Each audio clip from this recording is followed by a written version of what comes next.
Good morning, ladies and gentlemen, and welcome to another episode of the Daily Bone Podcast, where we discuss all things crypto market. That includes the majors like Bitcoin, Ethereum, Solana, meme coins, and of course, NFTs.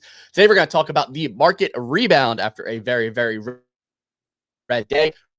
Massive airdrop for AI token holders, specifically on the Base blockchain. And we're going to give our day one recap of our experience on Abstract. I think we're going to be all over the place on this one. And we're going to have some spicy takes on what happened with day one. Before we get into it, this show is brought to you in partnership with one of our favorite partners, Pizza Pets. Pizza Pets, number one collectible in your pocket. Taking a look at the dashboard on Pizza Pets, 75% of all Pizza Pets have been killed so far. If you're not familiar with the Pizza Pets ecosystem, it is a Bitcoin on-chain game. It's a collection. It started around 57,000 Pizza Pets. It's down to 14,000 now. There are many different mechanics with Pizza Pets. You have to feed your pet, sort of like a little Tamagotchi. You feed it pizza, beer, it poops, you give it a shower, it eventually evolves. All the way up until it becomes an immortal. Once your Pizza Pet is immortal, you no longer have to take care of it. It is then forever inscribed on the blockchain. No worries about losing it. But until then, you need to keep them alive. And I have not done a great job of doing so. We can look at my gallery of pets, and I have 14 dead pets here that I have killed from various ways. Some I neglected to feed, some I gave cocaine to and then forgot to remove those effects with milk. Some we just straight up gave DMT to and they killed them right away. So DMT, essentially, you give your pet this DMT, it has a chance to evolve it immediately. If not, it dies. It's basically a coin flip at that point. We had some pets get pretty far, but we didn't quite make it to the end. I'm looking to grab an immortal pet, honestly, off Magic Eden. I don't know if I'm fit to be a Pizza Pet parent, so I may just grab an immortal and lock myself into the collection. Looking over at Magic Eden, 0.001 Bitcoin floor on these, about $100 to get involved in this game. I am pinning a great intro video on how to take care of your pets on the Twitter Spaces. Also posting it in the YouTube comments right now. Highly suggest you take a look at this video if you're looking to get into this collection. It is a perpetual game on Bitcoin that will continue to go on forever on the mother chain. So it's going to keep going. It's going to keep going. What's season one, which ends in February, like late February, but there may be like new things introduced, but it's going to continue to go. So essentially the way the game keeps going, like your pets evolve, they become immortal. If you own one of each immortal type, there are 11 different types in the ecosystem. If you own one of each type immortal, you can then participate in breeding once the new season comes along. You'll be able to create new Pizza Pets. So it's going to be like kind of an interesting game, like breeding mechanics. I know that the team over there has a bunch of different things they can dangle carrot-wise. I think they have like some of the early runes. If runes come back, that is a very interesting reward that could be dangled with this game as well, or even used as currency. That's just pure speculation. Like, I honestly have no idea. I talked to them, but I don't have any clue like what's going on, but just what goes through my head for potential rewards. People are saying like this could be like an Axie Infinity-esque ecosystem on Bitcoin. Hell yeah. Okay. That makes sense. Let's go. Let's go Pizza Pets. Let's go Pizza Pets. Yep. Shout out to Pizza Pets. Love playing the game, even though I killed all my pets, having a ton of fun here. And like I said, I'm going to keep my eyes out for an immortal to kind of lock myself into this collection. Moving on, though, busy day yesterday. I think all three of us got involved in the trenches on Abstract briefly, at least. Some of us fared better than others. Man, fuck the Abstract trenches. I lost like 1.5 ETH, and I was up like 3. I got fucking rinsed. Like, absolute dumpster fire in the fucking trenches. I was like, oh, yeah, man, I'm going to buy the early shit. Pangu, what a dumbass piss poor spelled dyslexic penguin. Ray absolutely rinsed me. No, dude, ICO Beast fudded the entire market out of that fucking thing. Sure, he was right, but dude, like ICO Beast needs to cool it on the timeline. Yeah, bro. Like if I'm in something, only talk positively about it. It's not that difficult. I mean, he did bring up a good point. So for people who are just following along, Abstract launched yesterday. There were some early tokens on it. You could bridge over before like the actual website went live. So there were like bridges, there were dexes. There were tokens that were launched multiple days before the launch. So people were like got the early RPC, or people were testing out tokens. So there were a few tokens available before Abstract officially went live. And getting into these, people were like FOMOing into these tokens. One of them was we're talking about Pengu. I think when I bridged over in the morning, it was around like $4 million market cap. I think it ran as high as 8. I was up a decent amount on that. I think I made like about an ETH on that play alone. But then I just clicked all these other buttons on Abstract, and I'm basically. Did you buy Yap? Yup. I didn't buy Yup. I was actually watching the Abstract stream. So that's one of the cool things about the platform is they have like streaming live integrated on their website. And I was watching Chris Coffey from the Bitcoin Ninjas team. Actually, he was streaming his Abstract experience, and he was like looking at this token Yup, and I like this chart looked like ass. There's like no volume is going down. He's like, should I buy this? I like really wanted to type in like, no, don't buy this. This token is ass. And then, and then I just said, fuck it, just let him do whatever. He buys it. I think he bought it like 100K, and it ran all the way up to like 3 mil. I think it's sitting around 3 mil now. So that's like the day one winner. 3.28 mil right now. Yeah. Yep. So I clicked a lot of buttons. I'm down overall, probably like break even down right around that area from what I bridged over. But yeah, I mean, it just feels like there's not a lot of volume over there. Like you're looking at 3 mil for the leading meme coin on day one. I'm sure we're going to see a lot of other cool stuff come out. I think if you remember the Blast experience from when that launched, there was like a bunch of like weird Blast focused tokens on day one. There was like Baja and Finger and some other like random stuff like ran and died, like Pac-Man's dog, stuff like that. I think we just kind of saw that exact playbook run back on Abstract. So like, I think it's going to be like take time for like actual good projects to like kind of jump in the ecosystem. The only thing like I think really go ahead, comment. I actually think the Blast experience is going to be like if you experience Blast and you're on in that ecosystem, I actually think it's going to be an advantage for you to navigate the Abstract ecosystem. We're seeing very similar things in terms of sentiment, in terms of people that are really bullish and that excitement that you see pre-TGE. For Blast people, it was like, how much gold can you get? Right now, people are focused on the XP and like the multipliers you can get for it by holding Pengu, by holding NFTs. But yeah, I saw a lot of people kind of overreact, I think, on the Abstract launch. Like what day one of I had the same thing, by the way. When Blast launched mainnet, I was like, boom, let's get there. Let's try to get as much as possible. But most people don't do anything day one. So just watch for those builders that are going to be launching in the next few weeks and see how try to play your cards on that. But don't try to FOMO into anything too crazy. Yep. Agree there. I wish there were more dApps. Yeah, there's like nothing. That's like the one thing. Everything's waitlisted. I want to play that multiplier thing. Waitlisted. Buzz Fund, which is supposed to be like the team supported pump fund, waitlisted.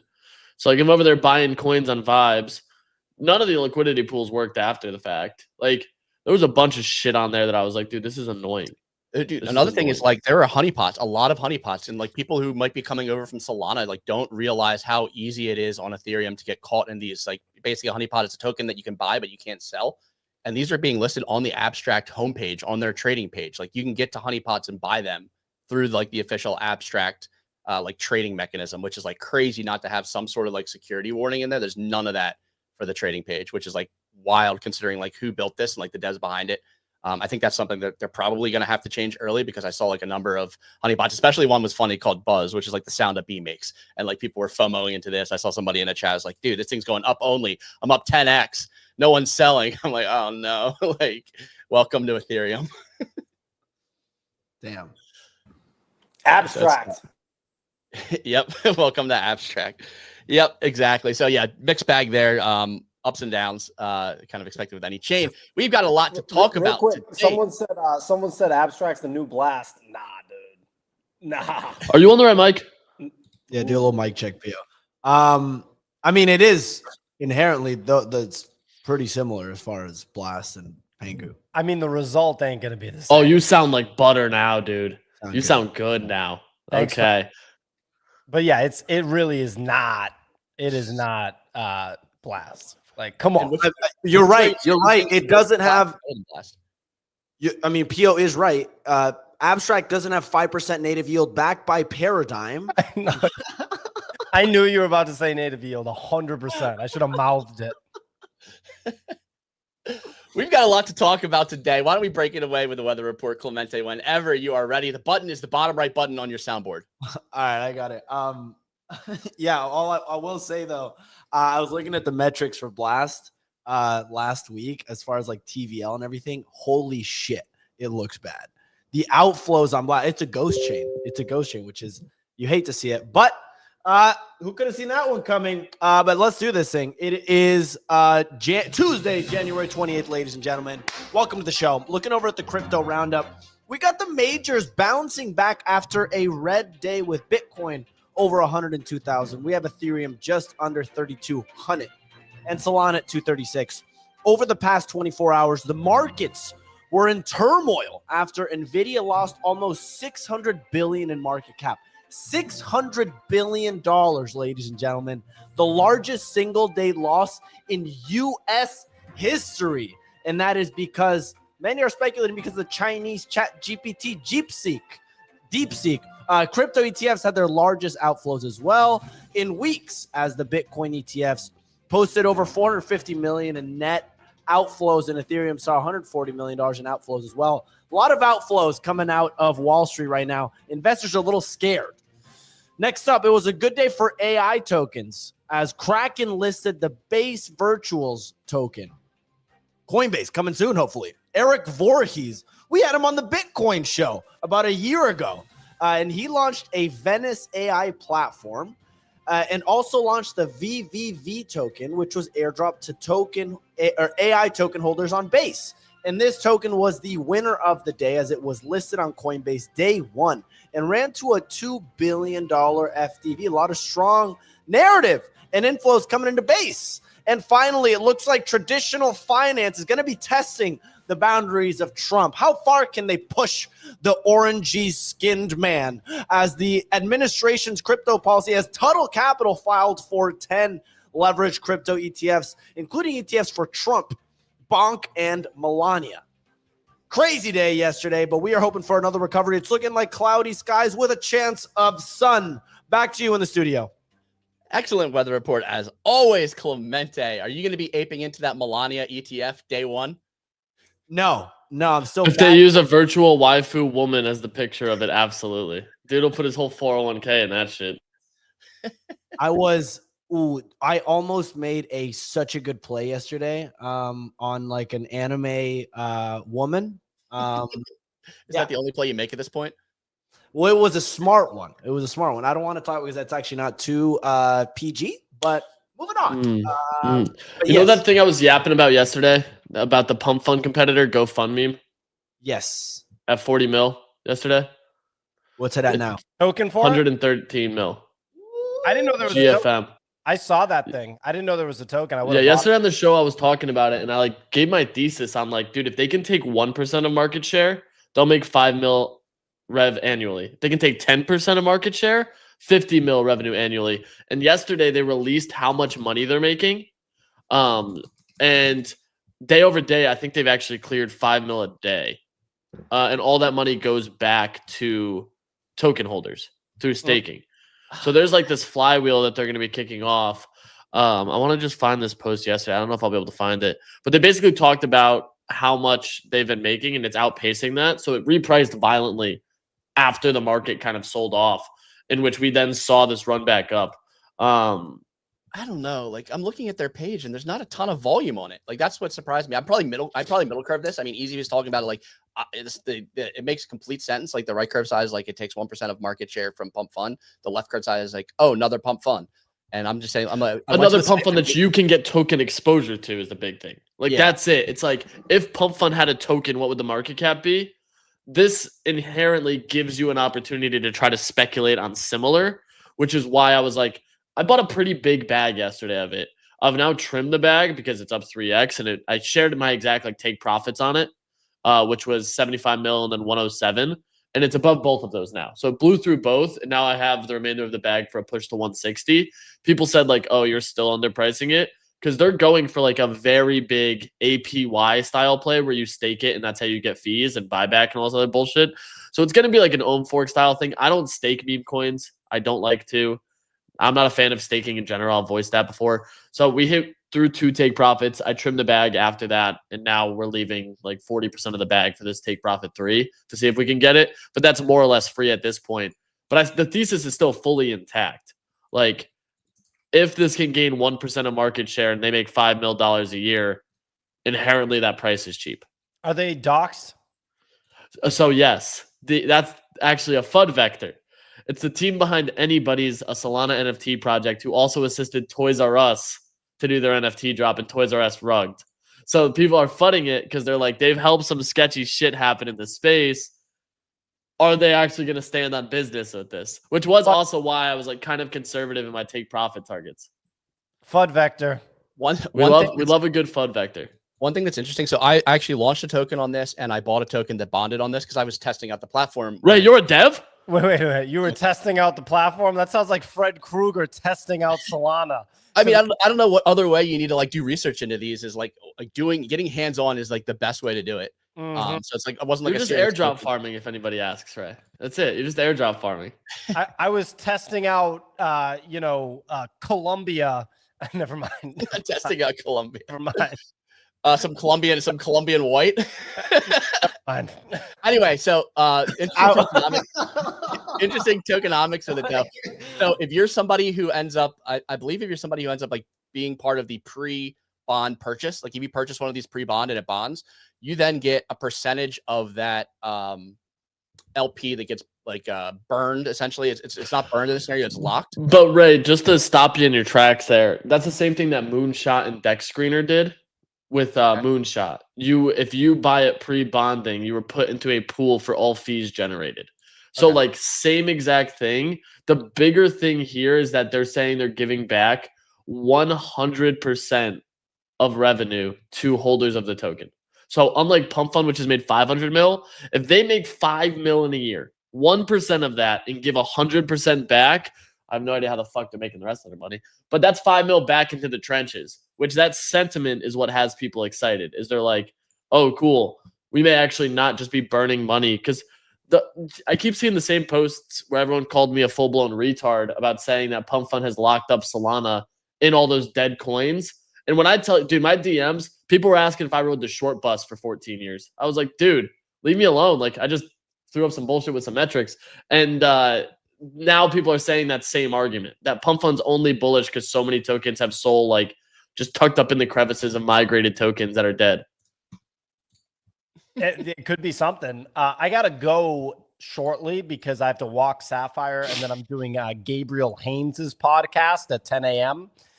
Dude, he's like he's professional about it. He's like, what's your favorite drink?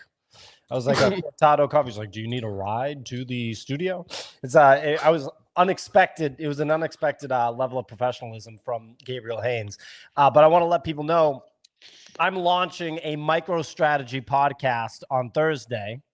It'll be broadcast to the same channel. It'll be pretty much the same shit, except it'll have orange branding instead of the blue. Ray's going to produce it. And how often is it? I don't know. Not very often. It's just going to be when I get MicroStrategy people down to talk to me, which is always a long shot. But I got this guy, Peter Dwan, that works in wealth management. That's he's very insightful when it comes to MicroStrategy, small audience. And we're just going to dive deep on MicroStrategy. So if you're interested in learning about the best equity, maybe of all time, literally maybe of all time, like a Michael Jordan level stock, and you're interested in learning about it when nobody else on the friggin' planet knows what it is or understands it, and it's under $100 billion, tune in Thursday, 11 a.m. Anyway, Big Macbeth said, I thought this was the MicroStrategy podcast. Close enough. Yeah, I'm excited for that one. I'm actually excited to learn a bit more. I know we talk about it a lot here, but I want to hear some other opinions other than Pio's in the space, because I honestly, 100% of the MicroStrategy content I consume comes from Pio. So I'm excited to hear some other voices in the room to see like where he falls on the spectrum of MicroStrategy. So we'll figure that one out. Mr. Yellow demonstrating something that I showed a visual for here. So Ray, I'm going to actually just quickly send you this visual. Visuals help, traders, investors, analysts with, analyzing a given asset and figuring out what the future can kind of hold for that asset. So Mr. Yellow here said, if you love Ponzi schemes, tune in Thursday. And I think that actually fits right into this graphic. Ray, could you actually show that visual aid that I provided in the private chat real quick? Pete Gas wanted the accent. There we go. Okay, so if you look at this graphic, ladies and gentlemen, no, the diving industry. What the hell is that? I remember that from The Office. That was definitely funny. When they flip the board, it's a reverse funnel. So this is the graphic I was talking about. So, Mr. Yellow, you're fitting right in the middle there. And ladies and gentlemen, the one area of the graph here, the bell curve, if you will, that you don't want to be in is the center, the middle. So Mr. Yellow's right there. Can't say I'm surprised, but he's right there, right in the middle. So anyway, real quick, I got one crypto thing so that the crypto people don't, form an angry mob and come at me here. Talk to me easy, and Ray, and I guess Clemente, if I want just the vibes response, So look, the Trump downfall has corresponded like linearly with the overall crypto pullback. That's what's happened here, right?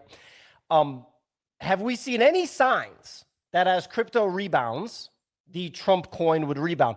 I would think that happens. I posted a chart on it this morning. Like looking at it, it actually doesn't look too bad. Like it does look like it's kind of bottomed here. That's the thing. I think under $26, it's lights out. Like under 26 is like cut the bag and this thing's going to keep bleeding.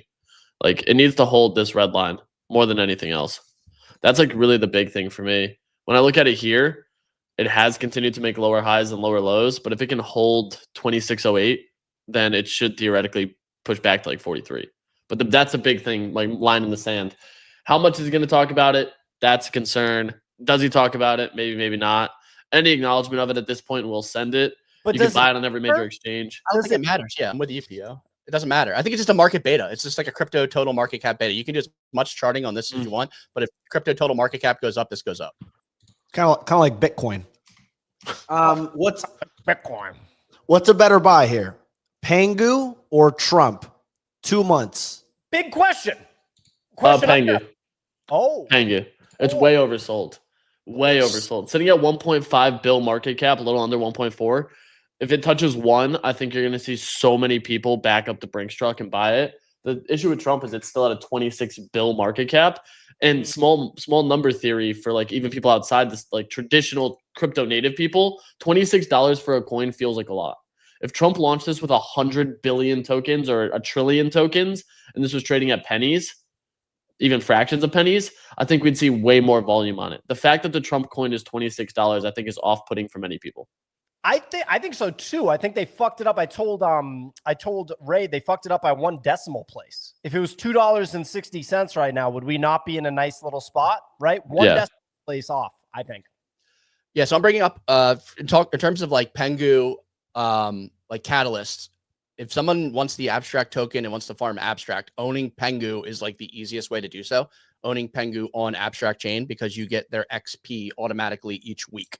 So you don't have to like navigate the chain. You just hold your Pengu on the chain.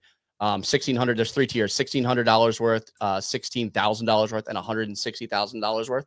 3 different tiers, and you automatically get that. So basically you're like farming the abstract token by holding Pengu. Oh shit.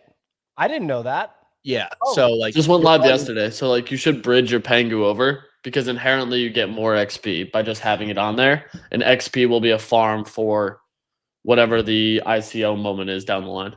What tier do you think I'm at, boys? 3. You're the highest. No, I'm not. I don't have 160 G's of that. Not now. Not into this pullback. I thought you still had the whole. Oh yeah, I thought you still had the whole bag. He still does. I do have the whole bag. It's just this pullback's gnarly, dude. Yeah. When things go down by a significant percentage, you do not have the same amount. I have. It's down 60% from peak. Oof. Oh, whoa! Is it down? Holy. Ray, put Nick on stage on Twitter Spaces. He said his sleep was messed up last night. We'll hop on late. This man and his missing alarms, brother. So we gotta talk. We gotta chit chat. All right. My ass be waking up at 7:30, bright and early, bushy eyed, slamming coffees, sniffles over here, and I'm still on, ready to rock and roll. Normally around 8:05 instead of 8. But hey, listen. This guy can't even get his ass up out of bed at 9. We got to pay Dr. Paul Saladino. We got to do a private one-on-one session between Saladino and Nick to talk to him about sleep hygiene or something, because the guy's over here flopping around in bed until like 9:30 a.m. I mean, what's the guy doing? He's like, oh, I got to take absolutely unacceptable, dude. It's very comfy, right? Comfy Nick. Nick does have a hangover, but he didn't drink any alcohol, so it's probably a hangover from getting chocolate wasted last night at like 12:30 a.m. Got chocolate all over his face. He must have had a candy bar after 7 p.m. No, it's crazy. We got Euros last week, and we had a podcast later, and he accidentally had a little bit of tzatziki sauce in his tzatziki Euros for all the Greek folks listening right now. A euro. And tzatziki? He had tzatziki, and he was like, "Oh, I shouldn't have had that spoonful of tzatziki because it has yogurt in it, and I'm lactose intolerant." And he's just tzatziki wasted for the next fucking 36 hours. All right. Speaking of tzatziki wasted, Pudgy Penguins are in free fall right now, down to 12 ETH. There is a bit of a lending crisis that's going on. I'm a buyer at 8.5. Yeah, so like I think that's what people are saying. People waiting for maybe Cyrus to step in. B-Check had a good post this morning on X talking about the blur lending problem. All these gray dots here are loans that do not have buyers. You see them even going into the 10.5 range. He's basically saying floor price could go down to single digits. Normally, this is where Cyrus steps in and buys some more NFTs. So, ladies and gentlemen, Nick's texting our group chat right now, and he's saying, "I'm not telling y'all shit anymore. I'm skipping this show. Fuck you." This is the messaging that we've received from Nick here. So nobody give Nick a hard time. He's he's self-conscious about getting euro race wasted here. Almost said euro race. I had him on stage. I think he might have jumped off stage as in spite. So can I say one thing about this Pudgy Penguin thing? We'll say it, but also real quick, like I looked at the Pudgy Penguin pullback, and one little Pudgy still costs how much? $4 grand? It's like, oh, I want to buy the dip. It's like, okay, cool. Dump $4 grand into the thing, right? Or something like that. 1.2 ETH. How much is that? It's almost $4,000, I think, right? I don't know what over 4,000. Over four G's. Pengu's just easier. It's just easier to go and buy however much you want and look at the number in your little wallet. It's just easier than the NFT thing. But anyway, Clemente, talk to me about this pullback. No, I just love how Ray's and it's true. People on Twitter are like, yeah, guys, I think Cyrus is gonna step in here and buy our bet. Like, really say, like, one person, they're getting like they're calling up Spencer Ventures or getting him on the horn. Hey, Spencer, we're gonna need for you to deploy some capital. Spencer Ventures can. I'll tell you that Spencer Ventures actually could come to the rescue. He's kind of like Batman, but just being like, I think Cyrus's ass is gonna. And I love Cyrus, but it's like the idea that guy's just gonna come in and have your asset go up by a significant multiple. It's like, dude, that's just like a guy making a living. Like, what are you talking about? Like. Dude, he crushes it. He's making a lot of Re-add Nick to the stage. He got kicked off due to a technical issue, not because of his bubble guts. Oh my God. All right. I don't see him. I gotta go, guys. I want to hang out. I mean, I'm having such a good time with you guys. Nick's about to come on. Enjoy the podcast. Join tomorrow. Come hang out. Guys. Thursday. Okay. Thursday, not tomorrow. Screw you. Any message for Gabriel Haynes from you guys? Good luck and Godspeed. Yell some more. Okay, I think that's a fair message. All right, cool. Don't talk about MicroStrategy without me. See you guys. Right. See you guys. Yeah. All right. So what do we got here? No, I'm leaving. All right. Anyways, so yeah, Pudgy Penguin, so easy. You said you're a buyer at 4 or sorry, 8.5. So at 4. You can come on price target at half. If they go to 4, brother. If they go to 4, we back up the Brinks truck. So back up the Brinks truck. My only concern is I think the people are a little antsy right now. This feels like the most impatient the NFT and just general market has been. And the catalyst on the board, my big question mark is when the TGE is going to happen, right? Like if the TGE is not for 3 months, which Blast was like 4 or 5 months, right?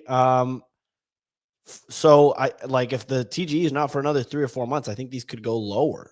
But it feels like just the liquidations of these loans are what's causing it. So yeah, I don't know. 8.5 is your price. What about you? Yeah, Ray? it's right where like the liquidations kind of stop. I'll buy Pudgies at 0.75. Little Pudgies. I'm not gonna touch big Pudgies. Oh my God, I thought you meant Biggs. Biggs go to 0.75, right? We're in for some shit. No. Yeah, I mean, I feel like someone always steps in. There's capital that will always step in for these. If they like, I think it's going to defend 10. I don't think they're going to go below 10. I think that there's just too much at stake. So I think 10 and 1 is probably like the floor on these. They may let the market do market things, but I think that people are going to want to farm abstract. I think these are a key to farming abstract. So they were 0.8 before Pengu. 0.8 before Pengu was announced and speculated upon. Yeah, I think 20% on top of that makes sense for abstract. Abstract was I think priced into that because I think people were expecting abstract when it was at that's like I mean, it's priced in early, like 2 months before the chain launch is a little different than being live and providing value on chain. Yeah, we'll see. Yeah, I think the price targets you guys are showing this 0.8 and then 8.5 ETH for the bigs seems accurate. Yeah, I mean, I saw a lot of people that were like impatient and had just very lofty expectations for abstract, and I think just a little bit of patience. But it was hard for me to navigate. I had like 0.8 ETH that I bridged over, and I can't figure it out because I bridged it early before abstract.xyc or whatever went live, and now I have like ETH that's missing, and I gotta look back into. Yeah, I don't know. I'd rather. I'm not buying the NFT. I'd rather just buy Pangu though. So yeah, that's what I'm looking for. Yeah, I mean Pengu, you get the automatic XP each week. I bought some Pengu over there just to get that base level, the tier 1 essentially, just to have something. And Pengu is something at this point, like it feels pretty bottoms, but I mean, I guess who knows. Another thing that I wanted to bring up today, though, and while we stay in NFT land, is OpenSea 2 kind of like spread out their beta access. So you kind of show some of this on stream here now. There's now this leaderboard, which is very like Blur-esque, where you're getting boosts, you're getting XP. Do you still own that Moonbird? No, I don't. Actually, I own this one. This is one that got custom made for me. So I own this NFT, this GIF here. So yes, I do own that Moonbird. It's what is that CCO? CCO. That's the beauty of it. So you can just fucking do whatever you want. That's sick. Yeah, I know. Exactly. I think I had this made pre-CCO. So I don't know what the logistics are there. Maybe it's still illegal. So yeah, essentially what we're looking at here, if you're just listening, we're looking at the OpenSea 2 leaderboard. You get points. There's boosts. You want to stay in 24-hour XP. You basically need loyalty again. You need to only be listing on OpenSea. Can't be listing on Blur. Can't be buying on Blur. So basically they're running back the Blur playbook, and they're doing it like through this XP. Almost exactly the same. I'm seeing a lot of FUD on the timeline. They did say, David Finzer, the CEO, did come out and say like, hey, yeah, yes, we also are rewarding our like OG like OpenSea users, people who contributed volume like way back last cycle, which is big. But then they also have this leaderboard. So it's like a toss up of like how much do these people get rewarded versus how much do the OGs get rewarded. And I think there's almost like no way to win in that scenario other than just like somehow airdropping just a shit ton of token to the community, which I just feel like isn't like in their DNA. Did either of you get on this platform? Have you looked at it? Dude. Ever since I made that post about OpenSea, they're never gonna let me on that fucking thing. There's a 0% chance that you ever let me touch this platform. Ever. All because I flooded the airdrop.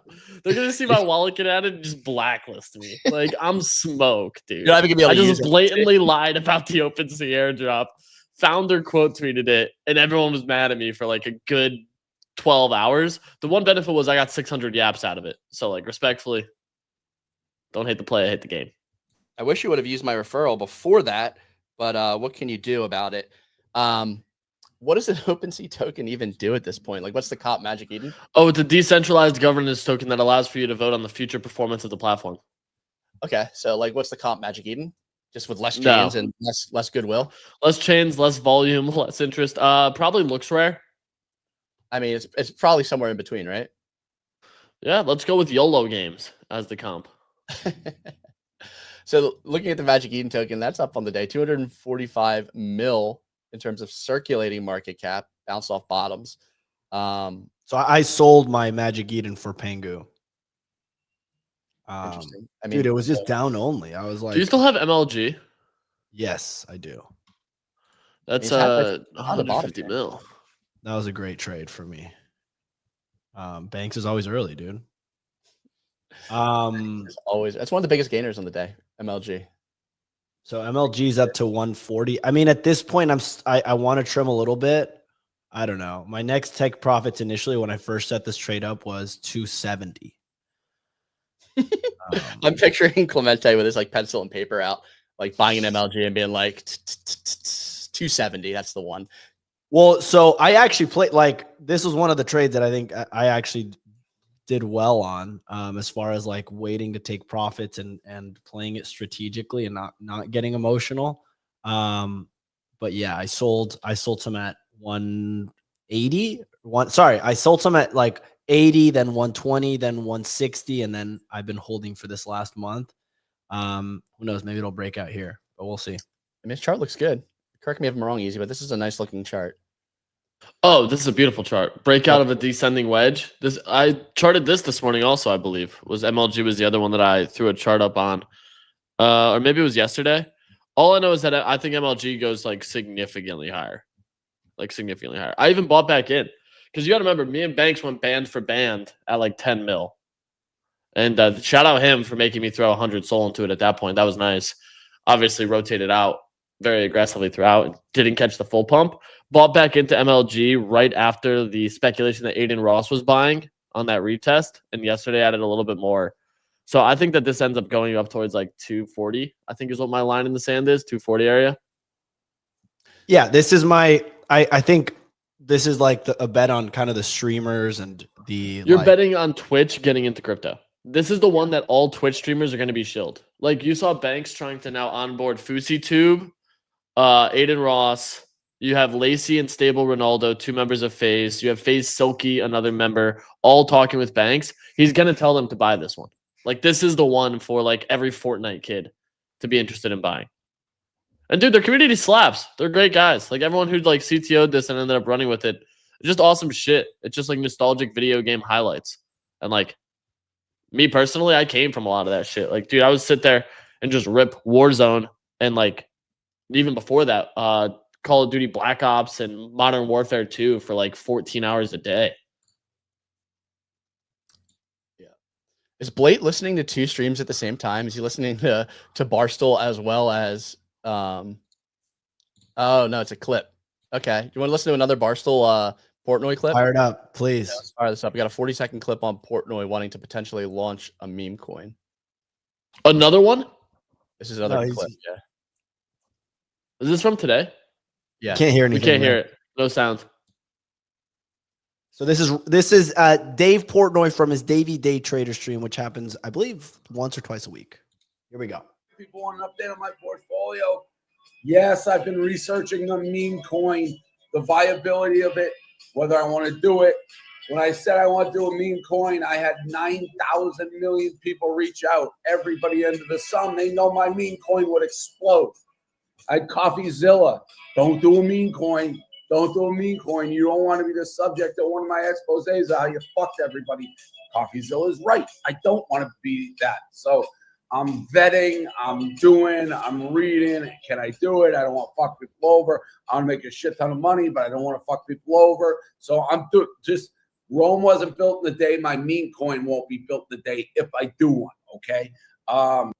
Interesting. I think there's there's a couple things like inherently at play here. You can't make billions of dollars on a meme coin without it coming from somewhere. So inherently people are fucked over no matter what. You know what I'm saying? Like, yes, it can get to a point where like the fucked over isn't as like impactful, I would say. Like if it gets to like a $5 billion market cap or something where like 90% of holders are up and he's like exiting like at that point, like I could see like as long as he does it like in a way that's like slow and not just like nuking a chart, it's interesting. But like inherently money comes from somewhere in crypto. So if your goal is strictly to make X amount of money on this meme coin, that X amount of money is fucking X amount of people over. I posted about this. I think he should do it to leverage Barstool going into crypto.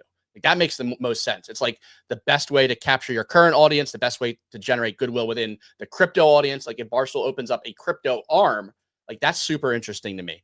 Like this meme coin is like the marketing flagship for it, draws all the attention, gets all the marketing. They can sell digital collectibles. They can have additional sponsorship opportunities open up, additional podcasts, additional shows on it. They already have the DGen gambling audience like there. Like they just need to be activated in a different way. And I think that he's a smart enough guy and that's a smart enough organization to do it. I think that's the play. I don't think the play is just meme coin as the end. I think meme coin is the means to an end for Portnoy and Barstool. Personal. So what I don't understand about crypto Twitter is they ask for, they're like, retail hasn't been here yet. Retail hasn't been onboarded. And then you get things like Portnoy. You get things like Aiden Ross saying like, hey, thread guy, teach me about crypto. And you have people open to crypto. And then they're like, wow, that's so cringe. The top is in. Can you explain the thought process between the two of they ask for retail, but when retail comes in, they're like, oh, this is cringe. The top is in. What, you can't have it both ways. Yeah, I mean, I agree, but like, I think it is. You can have it both ways. Like you want retail here to buy our bags. Once retail's here, there's no one else to buy our bags. Does that make sense? We're not cheering against retail to come in. It's like, okay, retail's coming. This is the top signal. It's like, this is a signal that you may need to start trimming. Like there is no like, I don't know, like aliens are going to come next and they're going to buy retail's bags. So like at some point, like the like flywheel stops and there aren't additional participants. So like retail is like one of the last legs of that until you see like a potential like paradigm shift where like governments are like aping into Bitcoin in like size. And then like, then things change a bit, but like retail is generally like cycle top for a lot of these things. Exactly like Mr. Yellow says. Yeah, there are no greater fools left. I do agree with what you're saying, Ray, as far as the meme coin goes for Barstool. I think it could be interesting. Yeah, we'll see how that plays out. I know Nick made a little video for him on how to launch one. I hope he watches it and we get some more speculation. But even that, like, what was it? The pizza slice, the slice coin, that ran to like 50 mil off speculation that Dave Portnoy launched it, even though it was pretty clear in hindsight that he had not launched it. Yeah, but I mean, he can do stuff like interesting stuff like that. Like he has the Portnoy coin. It's the head of everything. Then he has a slice token, which like owning an X percentage of that provides like utility, and he's making money off the LPs of that token. Like there's like all kinds of cool things he can do in the space through meme coins, digital collectibles. And I think it's not just like a single meme coin, sell it, and that's your profit. So he like talked about wanting sports team money, and to get sports team money out of crypto, I think you need to make it like an ecosystem focus. Moving on, a couple things here. This is definitely the wrong chart. Do you want to talk about Base AI and that new drop, or do you want to talk about Ron and his hack? Well, let's do Base. Both at the same time. Clemente talks about Base AI, and I'll talk about Ron and the hack. Okay, Clemente, can you break down the Base AI as Easy breaks down the hack? Well, so basically what happens. So with this Base, this Base AI token is very interesting, right? My understanding is that you're basically using Eric Voorhees' platform as a way to utilize AI without possibly the DeepSeek, right? Without handing your information over to someone, right? So they're kind of like a middleman, and they're not collecting your potentially sensitive information. Eric launched this token with it as well, and then airdropped Base token holders of pretty much the majors, airdrop them supply. And then this thing had a little bit of a pullback and then ended up getting listed day one of Coinbase, which is wild after the recent criticism Coinbase has been facing for not listing enough Base tokens like virtuals, AIXBT, etc. So pretty wild run. It ran up to all the way to a $2 billion FDV in the first day. So it's a huge win for Base. Huge win for AI on Base. I do not use this platform, so I can't tell you anything about what I think about it though. Yeah, I mean, I think it's been around for a while. It's basically just like a way to like interact with different models using their site and not giving away your data, because I think they're running the models locally and like your data like is like quote unquote safe. I know we've seen a number of like security concerns with DeepSeek saying like it does like key logging and all this other stuff. But this token, so like there's an action item, like this wasn't like a true airdrop, it was a claim.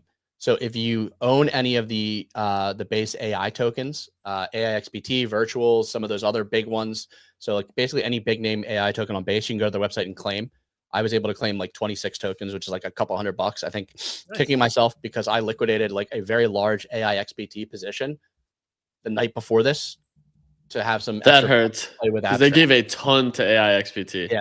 Yeah, so I probably like threw away like a couple ETH worth of like airdrop on this because I wanted extra funds to go play in abstract. So just another like kick in the teeth for going and playing over in that ecosystem yesterday while not making money as well. Not only did I not get the airdrop because I'm holding like the tier 2, like the B team of base tokens, but I hadn't checked the tokens. I just have a bunch of tokens that I'm holding.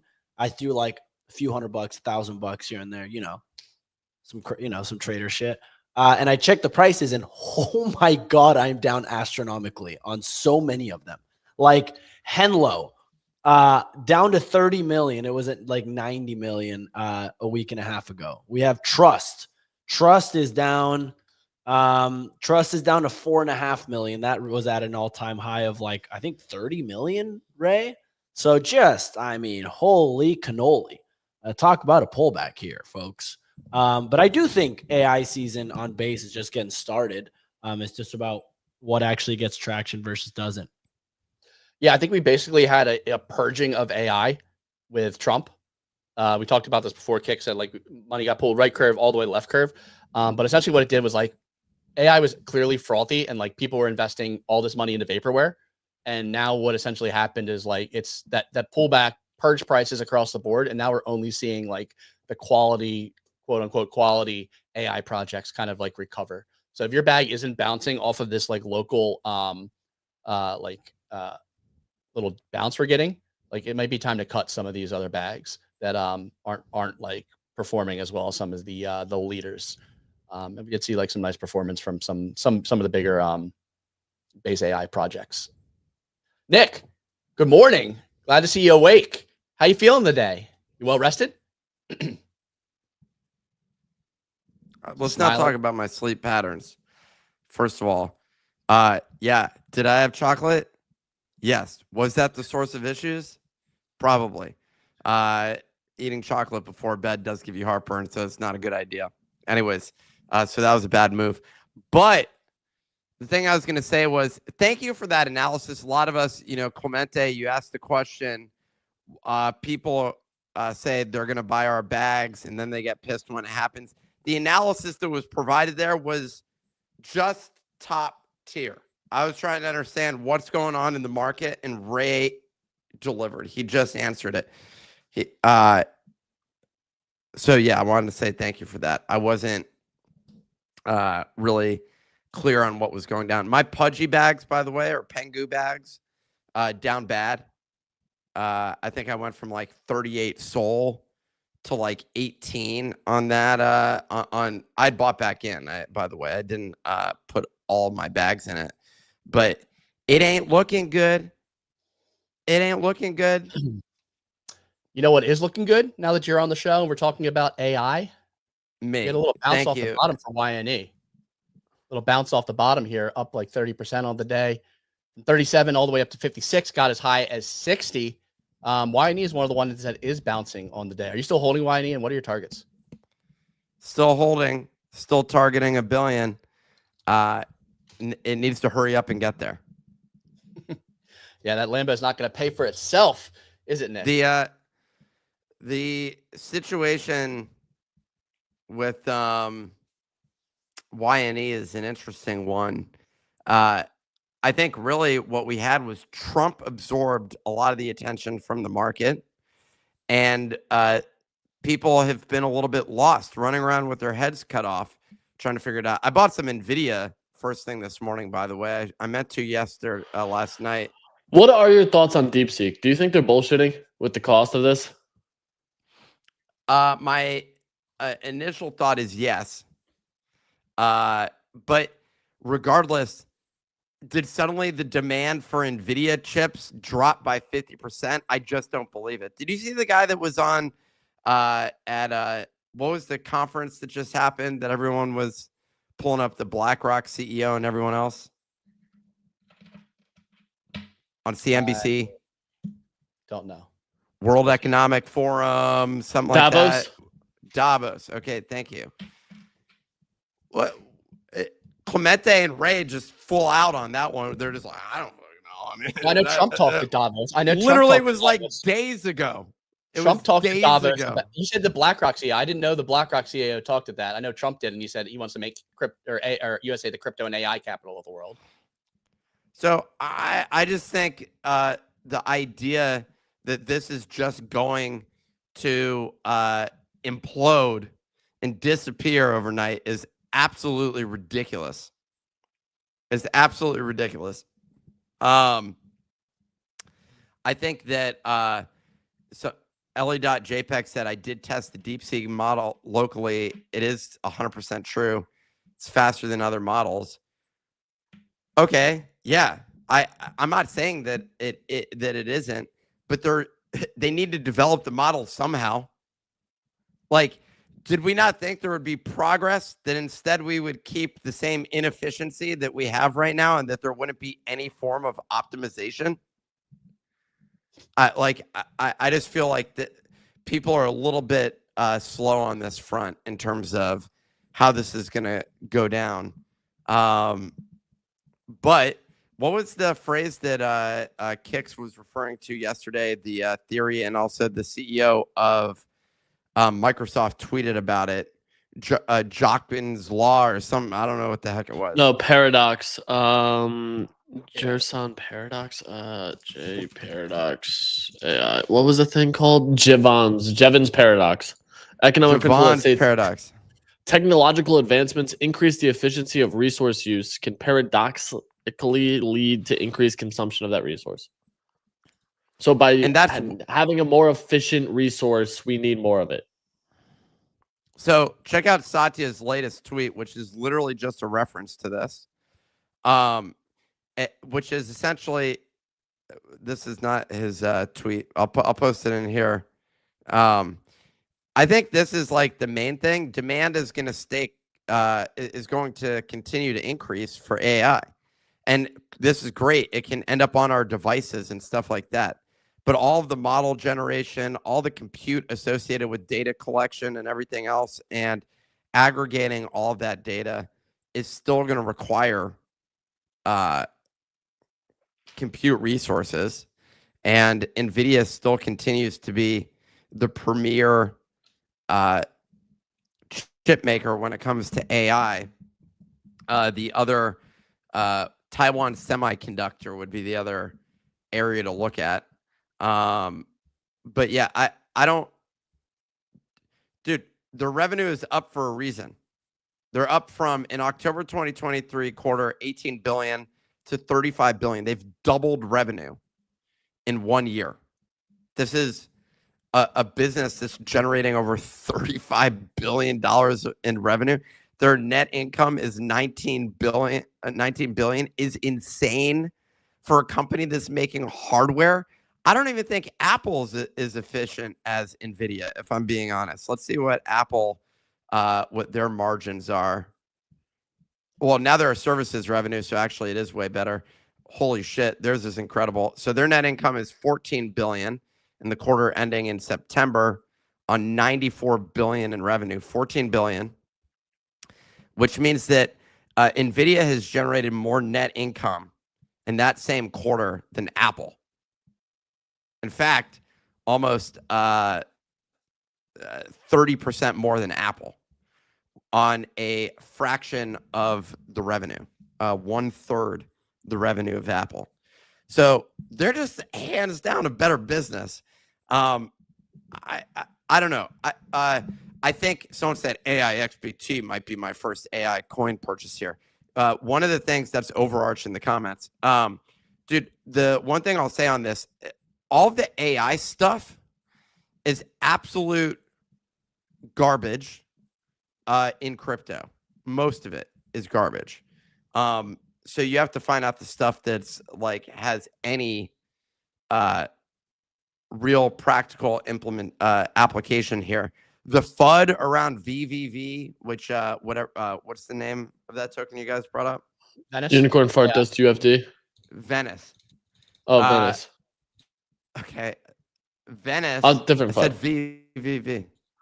I know. For some reason, my brain Venice- understood that as UFD. So Venice is it like all of the FUD associated with this is absolutely ridiculous. Because the compute's not on chain and thus the token is worthless. I mean, I guess they have validity against something like AIXBT or virtuals in the sense that there's inherent demand for the underlying token. I think the tokenomics of those are more interesting and that they have fully integrated the tokens into their ecosystem. And that is something that a lot of people are going to want to repeat. But so many people saying that this token is a joke. If the product is good, that's interesting. And I feel like what they're playing is the DuckDuckGo version of search engines, but for AI is kind of what they're saying that they are. Am I correct about that? Yes.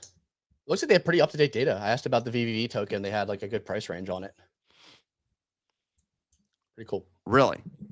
Yeah. And they say it's fully anonymous, so you can ask things like, how would I go about murdering Clemente? The president of the United States That's insane. of On a America? recorded video. No, I don't want to be a part of it. Didn't they say that it's anonymous? I don't know. But you actually just asked it that. I'm asking it right now. All right. So I mean, I sent them my social security number and asked which credit cards I should apply for with this number, just to like test it. You know, like That's a wild thing to test. Okay, it says I must emphasize. you're gonna get a I knock must on your door emphasize today. that discussing You're it- gonna get a knock on your door today, and they're gonna be like, "Sir, you have to come with us. Like we gotta Hold chat." Men in Can I- suits. Can I just real quick say what it said? I must emphasize that discussing or planning harm towards any individual is a serious offense and morally reprehensible. The president is protected by various. That being said, here's some processes. Intelligence gathering. The Secret Service collects and analyzes information on potential threats. The president, physical protection, secure transportation, secure locations. It would be extremely difficult due to this. Okay, so they wouldn't give me a solid answer. I'm just gonna say, just joking. I cannot believe you did this. All right, so there are two things that are potentially spooking the crypto market. Haha, gotcha. We had the DeepSeek news crashing traditional markets. Crypto markets follow traditional markets. We also have FOMC taking place today. Tomorrow, we're going to hear FOMC news tomorrow on rate cuts. What are you looking for there? We don't have an FOMC meeting in February, so it's going to be 2 months before we see the next meeting. All odds are saying that this is going to be no cut, but I think what's going to be important is watching for language on this one. Easy. What are your thoughts on a rate cut? Did we see one in? I don't think March? we get a rate cut this time. I don't think All we right. get a rate cut tomorrow. I think February, March, yes. And then that'll dictate what the rest of the year looks like. I think Polymarket's pricing in 2 right now. Year started with just 1. So it does seem like that's moving up. There's a couple things there that I continue to look at, and I'm like, well, maybe the economy's not going to be as great as we think it is. And if that's the case, cuts are probably going to continue to happen. I hope we get 2 to 3. I do think verbiage is the biggest thing. Like everything right now comes down to a hawkish or dovish tonality. Yeah, it looks like 2 is the favorite, so it's like going to be like 1 or 2 based on this. I mean, 3 is kind of like creeping in as well. 3 is creeping up. 3 would be insanely bullish for the year. 2 would be what I hope is what we get. 1 would be bearish. Yeah, so if we see 1 in March, I mean that's the next FOMC meeting. So I mean that would definitely hold out a hope. I think a lot of people are going to be looking at what Powell says. Bro, Powell's been coming in hot against Trump, straight out the gate. He's been showing up some defense. Pull up the video there, Ray. Pull up the video. The video. Ray, pull up the video. Find the The video. video. Right, get the video now. You What- know the what video. Powell versus Trump, the showdown. Powell Trump video. Shit I is don't see crazy. that. This video. I don't see anything. There's a Matthew McConaughey video. Here's a giant he was Aaron Trump video. He was talking smack, where he said he wouldn't. Someone was like, if Trump wants you to I just like this video. do something, what would you do, or would you do it? And he said no. 14-foot Baron. I love the Baron Tall videos. Yeah. No, I don't see the Powell video, so we'll have to take Nick's word for that. I know that Trump is like putting pressure on Powell, and it seems like Powell's standing his ground. It's gonna be interesting to see who breaks. Is it the brick wall or the unstoppable force? I guess is how the saying goes. Hold on 1 second. Maybe Grok. It's an can, unstoppable force meets an immovable object. Thank you, Clemente. No problem. That's Have you guys seen this breaking news on X Money? I did. Very interesting. They've announced a Visa partnership, and X Money will allow for secure and instant funding to your X wallet via Visa Direct. Connects to your debit card, allowing peer-to-peer payments, an option to instantly transfer funds to your bank account. First of many big announcements about X Money this year. Hey, it took me about 2 seconds to find this. It's been about Not 2 2 minutes. seconds. Okay, you're right. There's the video for you. Video being pulled up. It's a YouTube video, so you needed me to search on YouTube to find this. No, I used Google. You gave up too soon.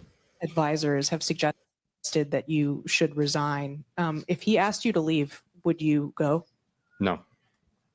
Can you follow up on? Do you think that legally you're not required to leave? No.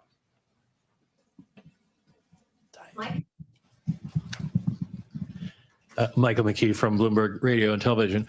You talk a lot about what the data are telling you and how you are dependent on the data. But in terms of forward-looking assessments, I think of the we got economy, the key part of the video there.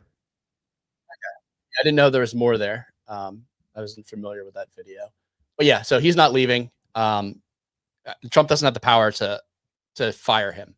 Essentially, is how it works. So it's kind of like on his own terms, I guess. Like you can like place political pressure to an extent, but he might just not even care at this point. Yeah, I mean, we'll have to see. What How does deal that work? is. How long is it a term? Is he just for life and he can bail whenever, or term length? Here we go. 4-year term. 2026. Got it. And then Trump, I think. 1 Trump second. I'm gonna give the early alpha. Okay, you ready for this? Do you want a free $20 in Solana? Anybody? Of course. Yes. Post down in the comments if you want a free $20 in Solana sent your way. Huh? 0.1 Sol. I'll send it to all of y'all. Say if you want it. Okay, we got Jukafa. Wants the free $20. Oh, we got some yeses. Here's how you do it. Was it a trick question? Maybe. Go to Gemini.com/partners/chooserich to get $20 in Solana for free when you trade $100. A lot of people getting pissed about Coinbase when it comes to trading Solana. They're saying, oh, it's taking forever for me to get my Solana app. What? Is it? Well, go buy $100 of Solana and get 20 of it for free. All you got to do is go to Gemini.com/partners/chooserich. That's the early alpha. I haven't even announced it yet. But this is the exchange I use, the exchange the platforms use, or sorry, business uses. I got my account banned on Coinbase. You know where that didn't happen? Gemini. I like your bio on here, Nick. You already know who I am. Just hurry up. You and already know. sign up. Well, you already know who I am because I told you to go to the link. If you're listening to me. I love it. Good picture too. Strong. Someone said Mad Rug. Are you kidding me? Go buy $100 of Solana and get $20 for free. Just sign up. Here? Is that Tom Cruise? Is Gemini the uncle? People getting pissed. Oh, people are Dev not happy. Guardo says, "Can I get my one soul?" Yeah. Go sign up for Gemini. Yeah, Rainbow get Cook $20. says choose bitch. Wow. I mean, Just that's rude. mean. Just messed up, dude. I think some people signed up. They got their free $20. Love to see it. And love the platform as well. Happy to kick off a That's the early alpha. I haven't even said that anywhere else, but here I'm sharing that information. Oh man, the commenters are absolutely roasting you. Love to see that. One last topic that we want to touch on before we wrap here. Man. Oh man. Got drained. Thanks, Nick. That's roasting You in me. your sergeant uniform. Sergeant of Solana would have been really funny for that picture. Last one, Unicorn Fart Dust. Ron claims he's hacked. Wallet sells $1 million of the token. People created justice for Ron, and like the smart people they are, they sent half of the supply to the hacked wallet, which promptly sold. Nick, you covered this story. What are your thoughts on here? Do you think it's an actual hack? Do you think that he's just getting out and he's done with crypto? Did you see his emotional video where he basically cried on stream? I did. Ron's a little whiny bit. I think it was, really fundamentally just a very interesting thing. Clearly, he was suffering. I actually don't have a position on this. I don't know enough about the community. There was all sorts of FUD going on. I'm seeing a lot of, Clemente is out here sending rumors in our text message threads. Those rumors were true. And it's not, yeah. Why don't you call it out on here then? If you think the criticism that was surfacing last night was that the multi-sig that was set up for Ron's support or whatever to help him recover the funds, support these classic justice for Ron or justice for whatever token. They sent that wallet 50% of the supply, thinking that it was Ron that was controlling that wallet. But instead, the multi-sig who was in charge, which was like 4 or 5 people, they decided to just nuke that token. And I think sold for like $110,000. So people weren't happy about that, of course, because you had with all these justice for whatever, they don't actually want you to sell. It's not actually as a fundraising token. It's so they can make money off your name. But yeah, so they nuked it for $110,000. People were pissed about it because they're like, wait, that was for Ron, not for the multi-sig people to decide on. Yeah, I think Ron may be the multi-sig at that point. Who knows? So it could have went to Ron anyway. Yeah, I mean, that's interesting. Unicorn Fart Dust down slightly on the day. Seems to be holding up. Is it like this? Is this token like a thing without Ron Clemente? Like, is this a meme that's the biggest thing? Is Ron is like, how long can Ron? I was talking to Nick about this. We were watching this guy stream, and we're like, dude, this guy just has to do this for the rest of his life. He has to do like Unicorn Fart Dust. Oh, this guy has to. Doesn't every meme coin founder have to do the same thing? What are you talking about? Like, Not only really. Ron's the only guy that What's has the to dog do this? with hat founder doing? He was doing that little dance at the party, and the price went down ever since. There's no other meme coin founder other than like Luca, but Luca is building something. Ron is just sitting there streaming. Whenever I'm at Karate Combat, I end up meeting some guy who has a meme coin that he's launched. How about the cock in you? How about the cock in you, Clemente? What about it? I own some. I don't know anything about the team. The team is not public facing like Ron. Somehow Ron there's is always a team every Karate Combat I go to where they show up and they're like, yo, we're still building stuff. Yo, take some stickers.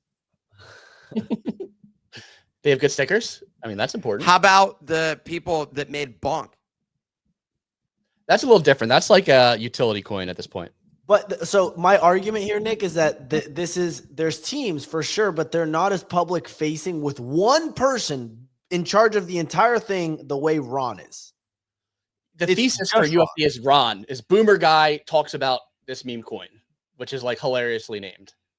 Yeah. Like just hilarious. It's not, I don't think the name on itself is like a meme that's going to continue. It's not like signifying what its existence is. Its existence is like Boomer leaves gold, comes to Bitcoin, continues to talk about it. It's not like funny meme. This is going to keep going without any guidance. You need Ron. Ron is the key man risk in unicorn fart dust. So yeah. Anyways, I don't know. I mean, I still like unicorn fart dust, but are these coins like artists? You know what I mean? Like if they die, does the price go up more? All right. For UFT, maybe briefly. Maybe briefly. I don't want to talk about Ron dying. I don't want him to. I like the guy. Nick's clicking over away on Venice.ai right now. All right. I think we were. I may have been tracked on that one. I don't know. Maybe there was some tracking. On which one? Right. I may have to move locations. Thank you for joining us for today's show. You can catch us every weekday, Monday through Friday, 9 a.m. Eastern time. Watch us back on all of your favorite podcasting platforms, Spotify, Apple. Watch back on YouTube. See what we're talking about in real time. Thank you all for joining us. Have a wonderful Tuesday.